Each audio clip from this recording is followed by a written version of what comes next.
Greetings children. In this video, we are going to personalize the story A Gift of Chappals. It is an extra class for you to understand the lesson completely.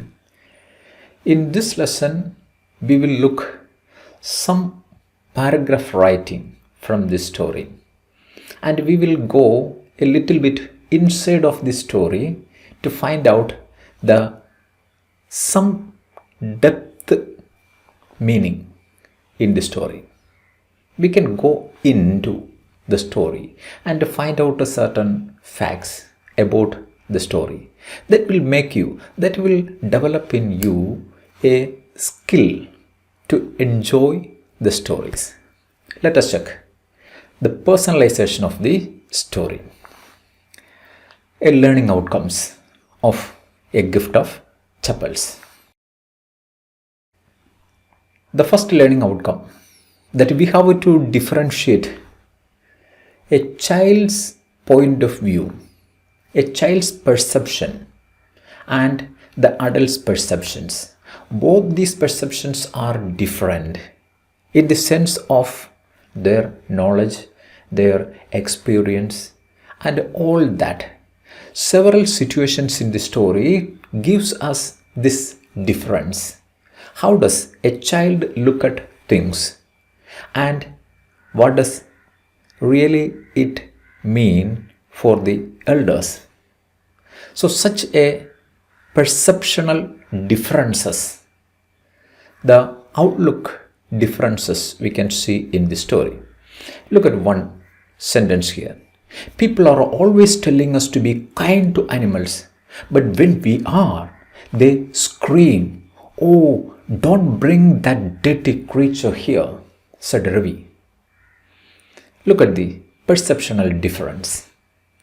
Usually, in every household, the elders tell the children, "Be kind to animals." But it does not mean that they are supposed to take the animals into their house and feed them and look after them. So the perceptions are different. A child's point of view, showing kindness is not doing anything harmful to the animal, but to look after it very nicely. Some elders, they like to have pets in their house, but some others don't. Like here, the party, the grandma, she doesn't like to have a kitten in her house. And that is the situation that prompted this narrator boy, Ravi, to say this dialogue that he had heard from his elders. They used to tell us that we have to show kindness. So you should differentiate that sentence. When the elders tell you about to be kind to animals, which means you should not injure or beat or do anything against these animals. It doesn't mean that you have to bring them back to home and rear them there, bringing up them in your house. So that is the difference here we can see. Let us move to the next, the same point. "Amma, didn't you tell me about Karna, who gave away everything he had, even his gold earrings? He was so kind and generous." "Silly," snapped Rukumani. "Karna didn't give away other people's things, he only gave away his own." This situation we know.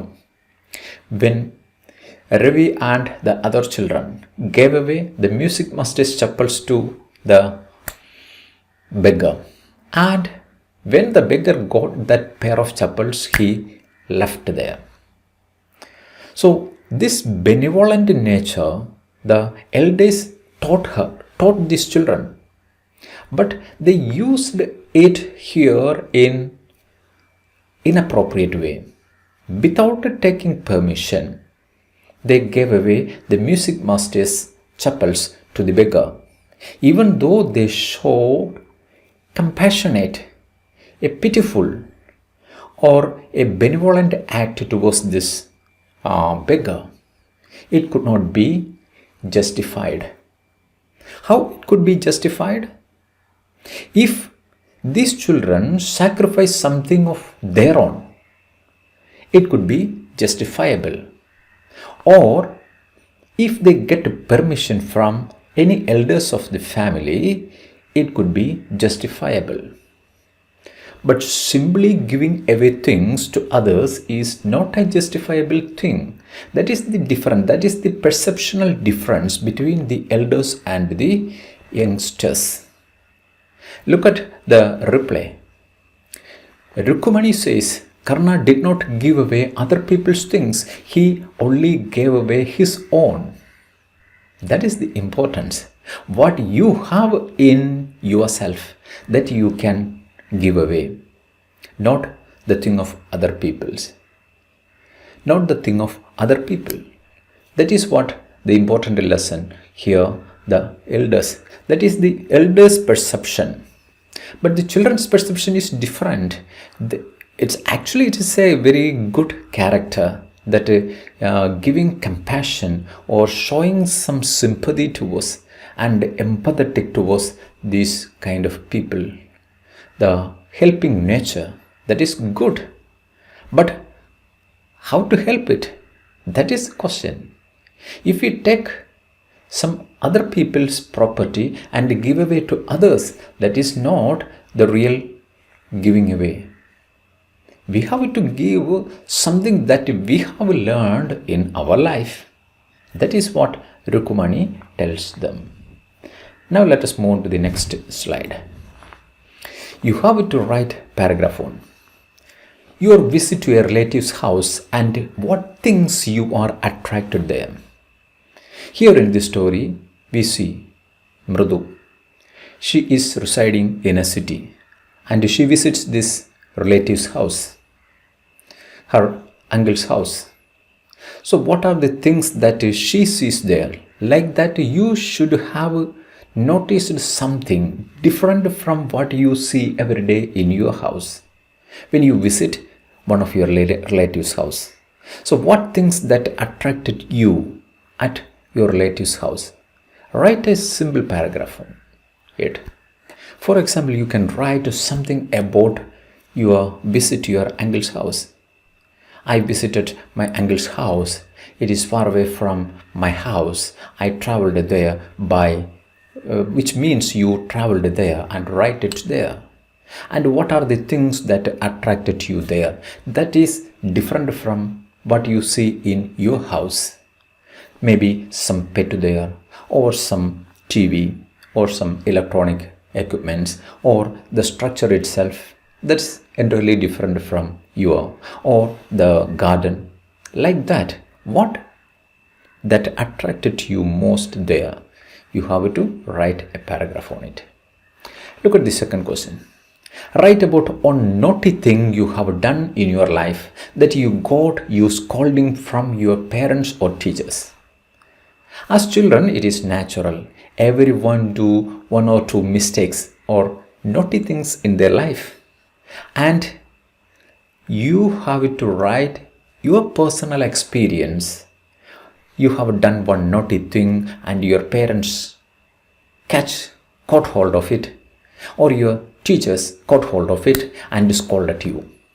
Write one experience, a simple experience, like a small mistake I did on the day, and it was like this, and I thought nobody would notice it, but my mother, she watched it and caught hold red-handed and scolded me. And after that, she came to me and consoled me and told me, don't repeat it. So like that, you can write a paragraph of this. Third activity. Write a conversation between you and your grandma, assuming that you are the characters at the milk episode in the kitchen. That is one of the interesting episodes in the story. that Ravi took away a tumbler of milk from the kitchen. What he did there? And when he went and poured the milk into the tumbler, his grandma noticed him. And the conversation, assuming that they did a conversation there, like, what are you doing there? You, Ravi? Oh, I'm so hungry, Grandma. I want to take an extra glass of milk like that. So I came here. So I am here. And what are the things there going on? If you read the text carefully, you can get the dialogues. Prepare a dialogue box. That is the third writing practice. Let's move on to the next. This story that gives us a package of human emotions, not one or two, so many emotions. This story, even though it is a child story, it is filled with a lot of emotions like imagination, compassion, and empathy. These three main emotions filled in this story. In the beginning itself, we know the compassion, the imagination that Ravi has. And these children show compassion towards this little kitten, and later with the beggar. They show some empathy with the beggar and gave him a pair of chappals. Their empathy was higher than what they are doing right or wrong. That's why they are forced to give away the chappals. Anyhow, they did it. So what you have to do in the next sessions, I am going to give you a list of emotions in the story. You simply find out the situations. First, joy, happiness, and pleasure. Wherever you find this joy, happiness, and pleasure, these emotions, note down the situations in the story. Then excitement, then wonder, then secrecy, some kind of secrecies these children keeping, especially when taking away the milk and secretly keeping or hiding the kitten. And when Rukumani asked them, they went in secrecy. These things you have to write down. Other emotions: anger, hatred, helplessness, cheating, and a serene mood, peaceful mind. Situations like this are in the story. Anger, wherever anger presented in the story, especially Rukumani's anger. And hatred, Rukumani, when she heard the dialogue of the music master, she felt hatred towards him.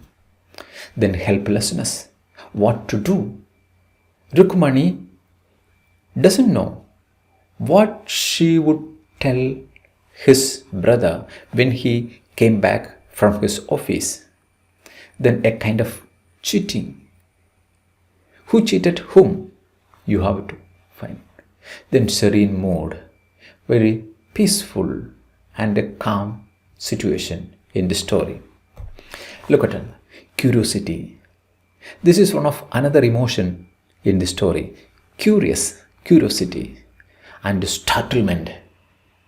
When the derailing happening with the violin lesson, this startlement happened with the two people. One is Mrithu, she is startled, and another is the little kitten. It tipped off some red chilies over it because of the startlement. Then amazement, another emotion. Then pity. These emotions you have to find out from the story. Look at the next. Humor. Humor is another important emotion in the story. Then greediness versus hunger. If you think about the beggar with blisters in his feet you can see this greediness and hunger, then laughter, the situations of humor and laughter, and mischievous mood. These people, when hiding the truth and playing the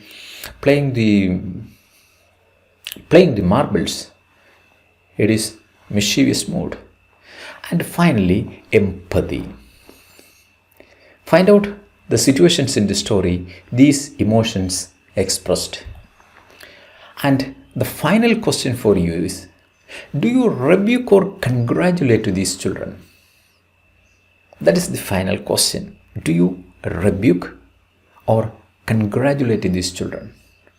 Do you scold these children or do you congratulate these children? Rebuke or applause? It depends on you. Can you justify their action or not? Anyhow, we can come to the conclusion that these children, they showed their compassion, empathy towards the beggar and also the kitten, even though they did it against the wish of the elderly people. They mistook these perceptions.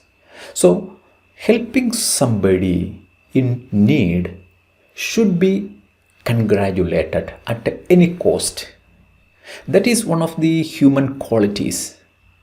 So definitely we have to applaud these children for their compassionate, empathetic attitude towards a human and an animal.